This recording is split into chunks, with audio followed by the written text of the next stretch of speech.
Hey everyone, welcome back to my channel. In today's video, we are going to be ranking 20 Harry Potter fan theories. Now, when you look online, you find so many interesting fan theories, but I went ahead and chose the 20 that I found most interesting for this video. And I went ahead and created a little ranking tier going from I must not tell lies, where I'm going to put those theories that I believe are pretty much unreasonable or very much unlikely to be true. Then we have the tier of wait until my father hears about this. Here I'm going to position those that I still think are unlikely but still have a little bit of truth to them, or even the little bit slightest possibility to be true. Then I have my middle tier, which is I shouldn't have said that. Here I'm going to put those that I believe might be true, might not be true, but I'm kind of in the middle, not exactly sure what I believe. And then I have the tier of Dobby has heard of your greatness. Here I'm going to position those theories that I feel could possibly very likely to be true, but still I have a little bit of doubt. And then in my top tier, I'm going to have my obviouslies, which is going to be the ones that I feel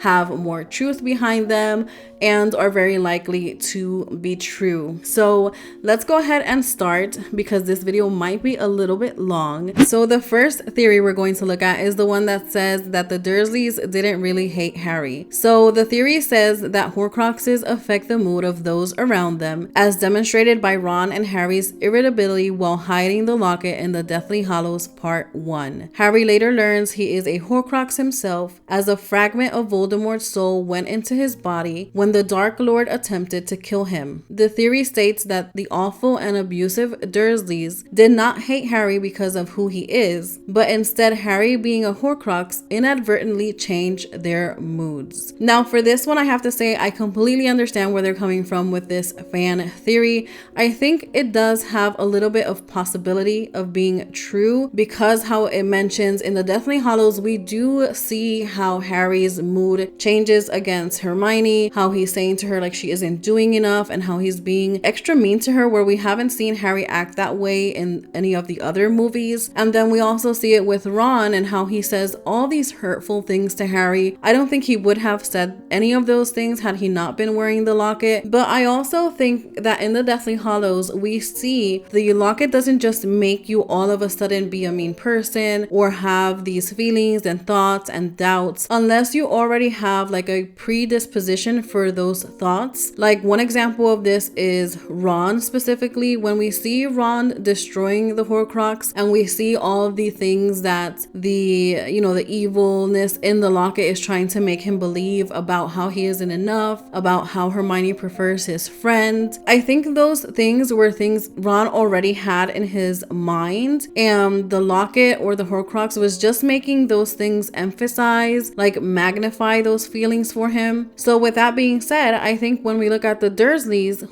I feel like for them to be the way they are with Harry, it's not just because Harry is a lot like a Horcrux. I think it's because they already have this predisposition to just be like a very mean and nasty type of family, and them probably having Harry around them all the time probably did emphasize and magnify their just like nastiness towards him. But I do feel like they have to have already had that foundation, and we already know that Petunia didn't really like Lily, so there was all this stuff already in place.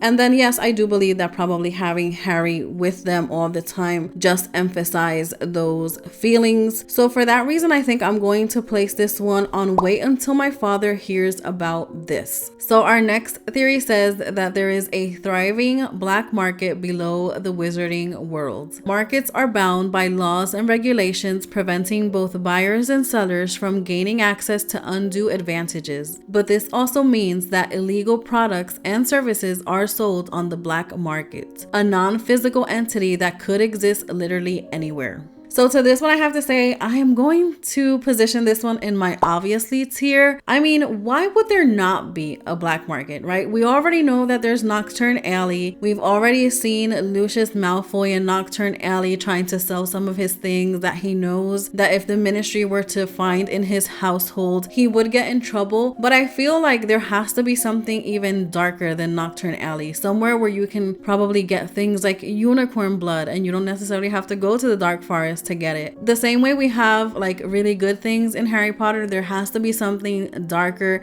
that we don't know about. So the third theory on my list says that Neville has the wrong wand. So a wand chooses the wizard in Harry Potter, not the other way around. This could explain why Neville Longbottom is clumsy and uncoordinated through the first few years of school, often messing up potions and spells. Neville uses his father's wand to honor him, feeling pressure from his grandmother to live up to Frank's legacy. After the wand breaks, Neville finds his perfect wand and his skills instantly improve, allowing him to even defend himself against Death Eaters. Neville isn't a lousy wizard, he just needed the right tools. So my heart goes out to Neville in the movies. I often like watching other people react to the Harry Potter movies, and I think it hurts my soul every single time I hear someone say that Neville's parents are dead. Now, I have a video about the story of Neville Longbottom's parents, so if you're not entirely sure of what happened to them, I will link it down below. But I can see how Neville would be inclined to use his dad's wand. It would be such a beautiful way for him to feel like he is close to his dad in a certain way, and like fill that void that probably not being able to be raised by his mom and dad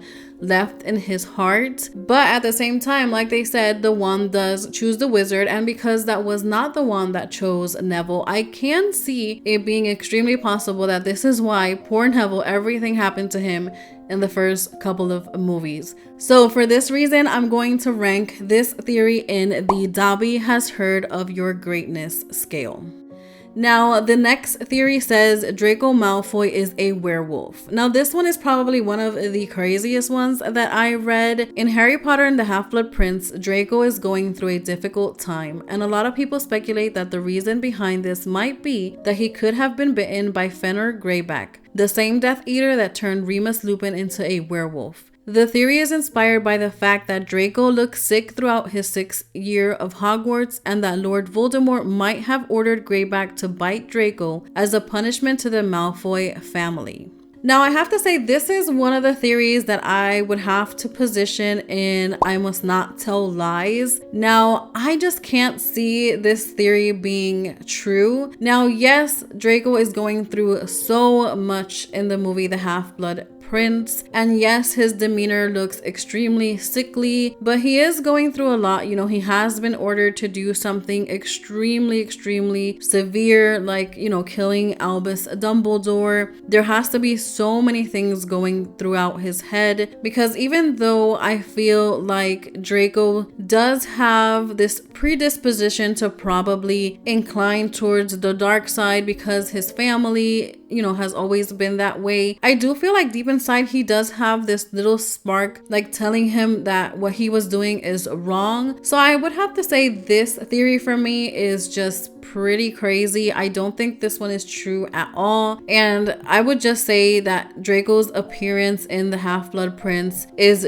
due to that internal battle that he's going through of whether or not he wants to do what he's been ordered by Voldemort, knowing that if he doesn't do what he's been ordered, you know, his life is in jeopardy, his family's life is probably in jeopardy. So he's kind of really in a really difficult position to be in. So I would have to say this one for me is on I must not tell lies. So the next theory is that Arthur Weasley created the magical clock. Now, the Weasleys own a unique magical clock that shows them where every member of the family is at all times. Since Arthur Weasley is known to experiment with muggle objects and imbuing them with magic like the flying Ford Anglia, it's totally plausible he is the genius behind the Weasley clock. The Weasley clock is one of a kind, and not even Molly seems to know the origin. The clock is a very personalized object, so it makes sense that Arthur would have made it to give his wife peace of mind. It's also logical that he wouldn't tell Molly he created it, since she doesn't condone Arthur experimenting with muggle or magical artifacts. Now, I think this theory is so cute. I can definitely see this being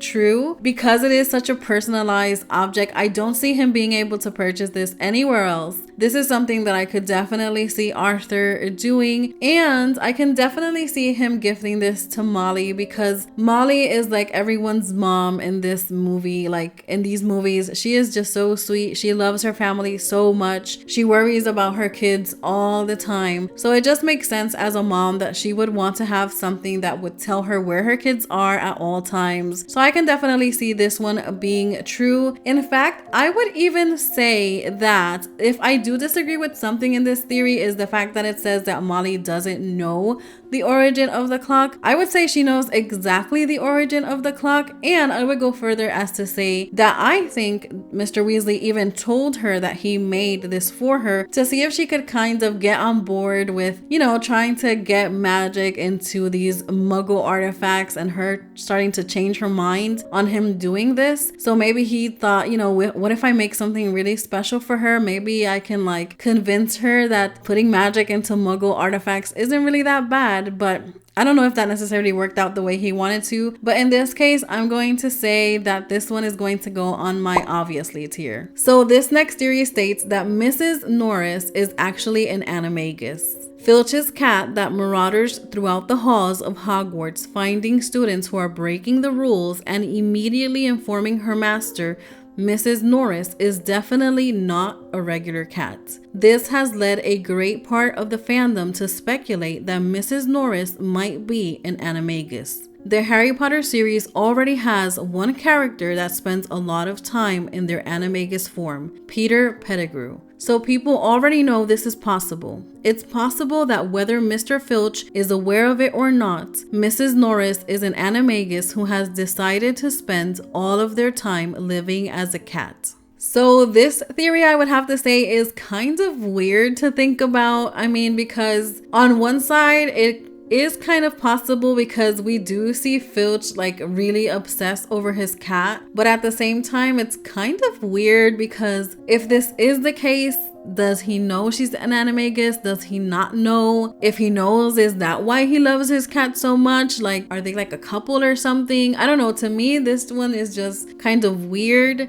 But it being weird doesn't mean that it isn't possible. So I would have to say I would place this one on my tier of I shouldn't have said that. Is it possible? Yes. Is it impossible? Maybe. I don't really know. I would love to know what you guys think about this one down below, but I'm gonna kind of place it right in the middle to where I don't really know, and I think I don't really want to know. Now, in staying on the topic of cats, this next theory says that Lily Potter owned Crook Shanks first. Many theories have evolved surrounding Hermione's cat Crook Shanks. One of the most popular is that Harry's mom was Crook Shanks' first owner, as most fans know that the Potters owned a cat that disappeared when Voldemort killed James and Lily. Some believe Crook Shanks ran away from the Potters' home and was eventually adopted by Hermione over a decade later. This theory could explain Crook Shanks' overwhelming hatred for Scabbers, since he would have known Peter Pettigrew before he betrayed the Potters. Crook Shanks is an intelligent animal who could likely see through Peter's animagus disguise and probably wants to avenge his former owners. So this theory is definitely very creative. I don't think I would have thought about this one on my own. Now, I don't necessarily know if Crook Shank hates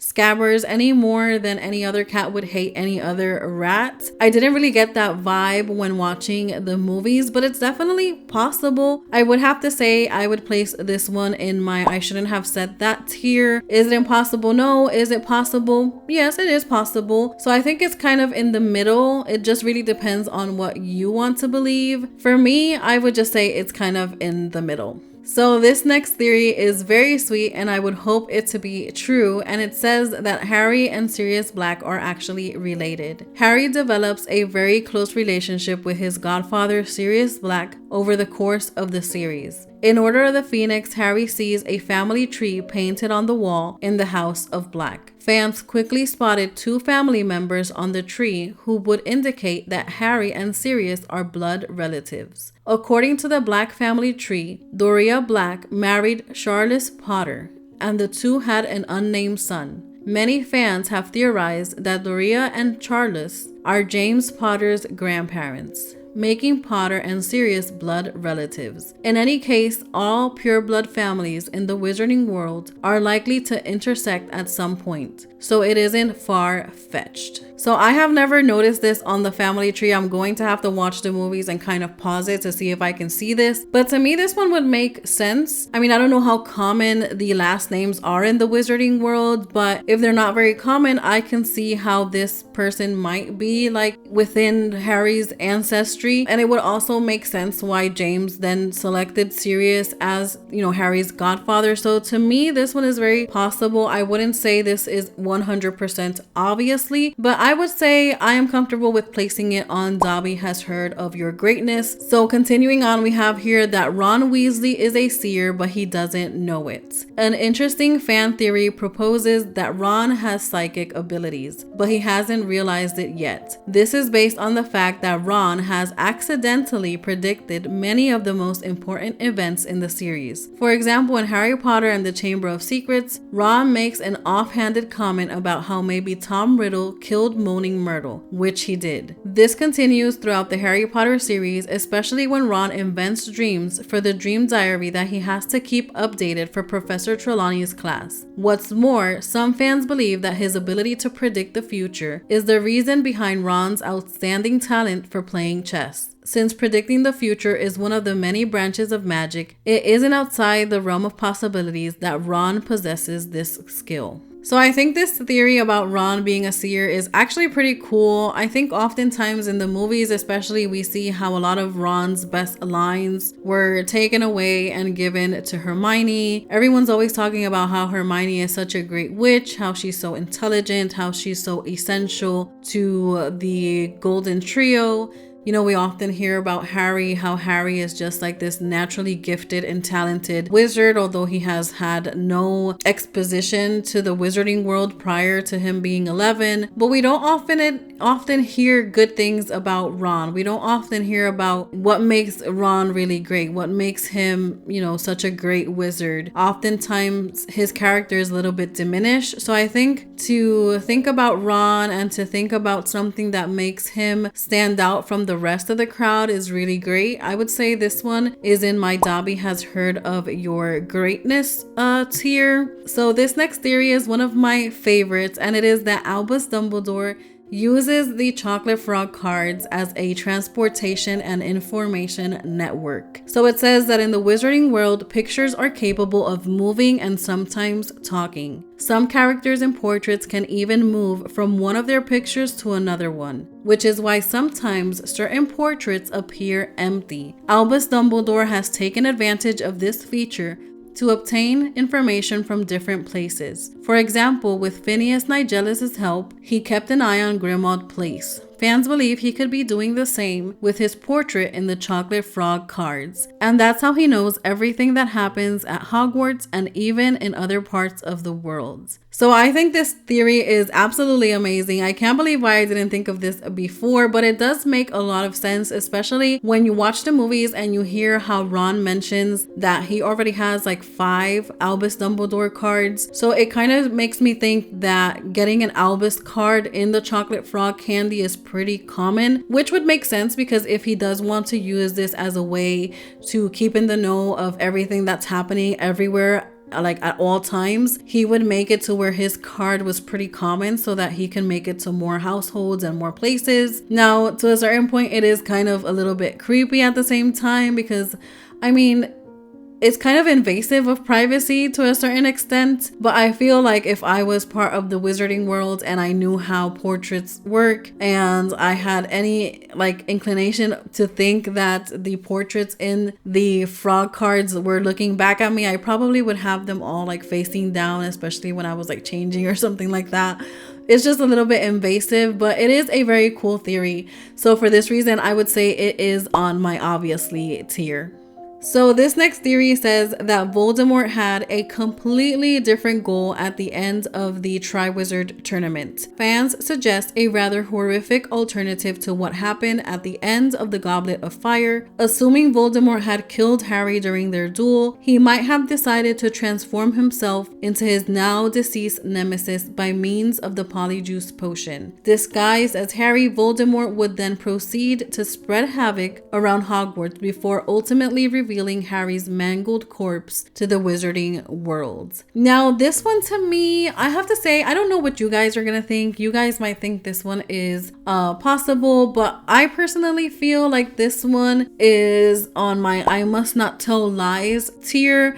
I don't know. I feel like had Voldemort actually accomplished killing Harry at the grave site at the end of the Triwizard Tournament, I don't think he would have gone through this whole thing of trying to disguise himself and all that. I think Voldemort comes off to me as being someone extremely proud of who he is and of what he could do. So I think for him to ultimately be able to reach his goal of getting rid of Harry, which is what the entire franchise is pretty much about, of Voldemort finally being able to kill the boy who lived. I don't think he would have wasted any time to make sure everyone knew that Harry was dead and that he killed him, just the same as he did at the end of the Deathly Hallows when he comes with Harry and he makes sure to announce, very proudly that Harry was dead. So I have to say I disagree with this theory,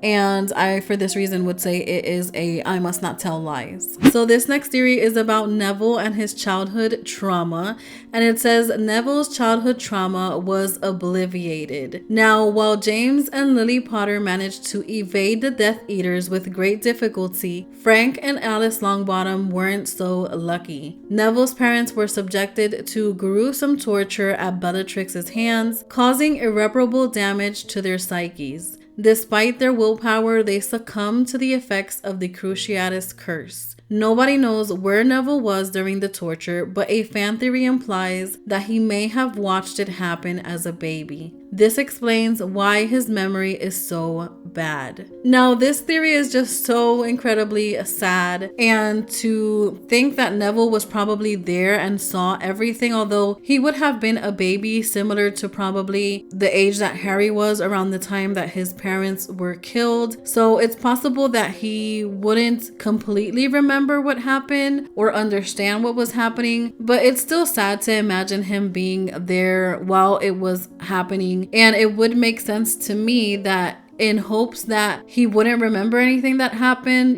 for his mental health, that they would try to obliviate the memories, just in case he did remember anything and that something went wrong, and for this reason he always has difficulty remembering things, and for this reason his grandmother gives him the remember all in the first movie. So for me, I think this one makes sense, although it is a very sad theory, but I'm going to say I would put it up there with I'm a little bit unsure if it's a Dobby has heard of your greatness or an obviously. I want to say I'm more inclined to say Dobby has heard of your greatness, because there isn't anything to make me feel like this would be 100% accurate, but I think it is very, very, very likely that it was possible. So this next theory says that Snape killed Hedwig to protect Harry. So in both Harry Potter and the Deathly Hallows book and films, Hedwig dies during the Battle of the Seven Potters. In the book, Hedwig is hit by a random Avada Kedavra and instantly dies. Many people believe that the killing curse wasn't random and that Snape killed the bird, so Harry wouldn't be an obvious target. Everyone knows that during the Battle of the Seven Potters, Snape was trying to help Harry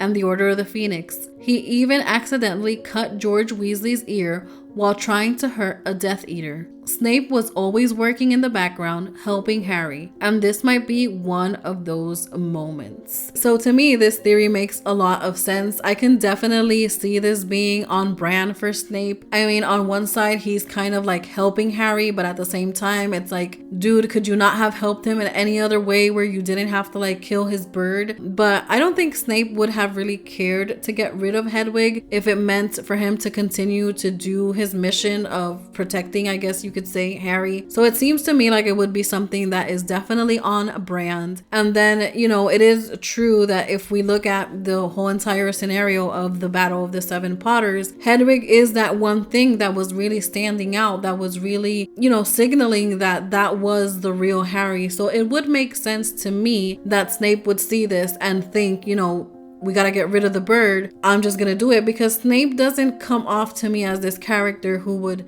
like think twice to get rid of Hedwig. Like, I don't see him being like very compassionate or very worried about Harry's feelings toward losing Hedwig. I don't see him being very compassionate of caring about Hedwig, you know, in general. So I would say this one, I don't know if I would say obviously, but do I want to say obviously for this one? I don't know. I'm gonna say, you know what? I'm gonna go ahead and say it is an obviously for me on this one. Let me know down below what you think about this one. So we are finally down to our last two theories, and this one is about Neville and whether or not Neville was the true chosen one.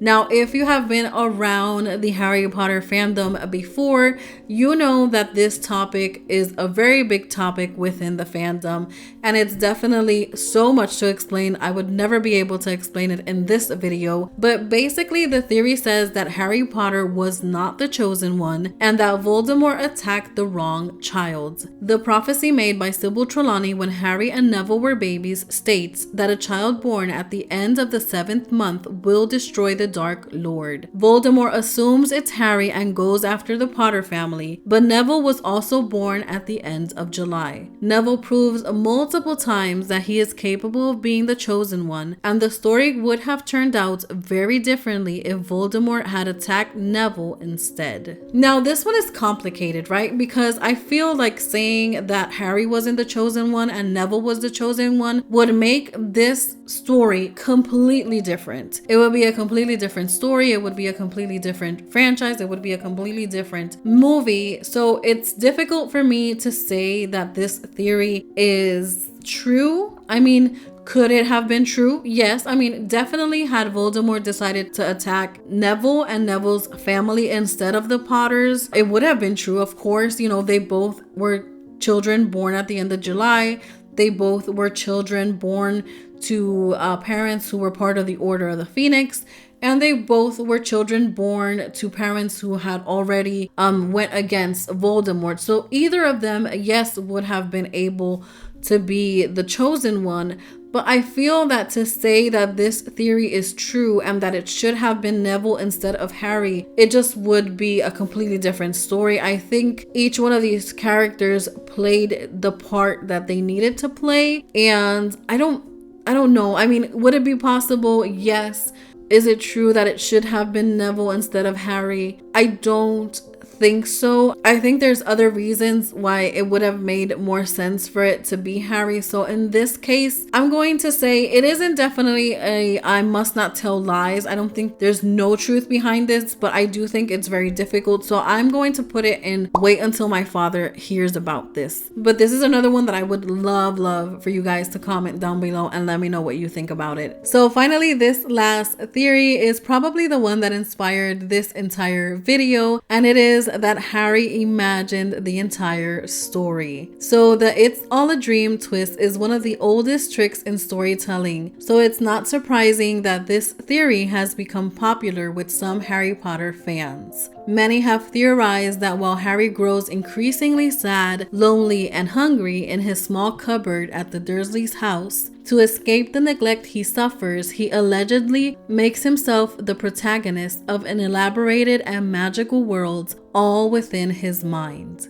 while it might not be impossible in the literal sense, it is an extremely sad theory that few fans would ever want to see confirmed. So let's think about this a little bit. Is it completely impossible for this theory to be true? No. I mean, we have watched other movies that after a whole series of events, it comes like they do this. I think it just, those type of movies to me are just so cliche. I hate when movies do that, when everything is like part of your imagination. It just feels like such a waste of time. So I'm so glad that they didn't do that to this franchise. It would have been probably the worst way to end it. If you would ask anyone what is like the worst way to end this franchise, that probably would have been the top answer for a lot of people. So I'm glad that they didn't go that route. Not only that, but it would also mean that Harry would still be living in this terrible situation, that there was really no way for him to escape it other than what, growing up and becoming an independent adult. I mean, that right there would have taken away all the magic from these movies. So I'm glad that they didn't do it. I personally refuse to accept this theory as anything but a complete lie, and I am going to put this in the bottom of all the bottom tiers, right next to Umbridge. I must not tell lies. I do not think this is possible. I am glad that they did not go this route and I'm just happy that this was not the turnout for this movie. I do believe that in the Harry Potter world, everything that happened was true, that Hogwarts did exist, that Harry was able to liberate himself from the Dursleys, that he was able to, you know, find happiness within all his pain that he went through, that everything that he went through was not in vain, and that at the end he was able to have his happily ever after, I guess you could say. But overall, these were all the theories I found and I wanted to share with you guys. I hope you enjoyed this video. I know it was pretty long. I will try to edit it down so that it isn't so painful, but I do appreciate you guys if you continue to watch all the way till the end. If you did, give this video a like, subscribe to my channel, and I will see you in the next one.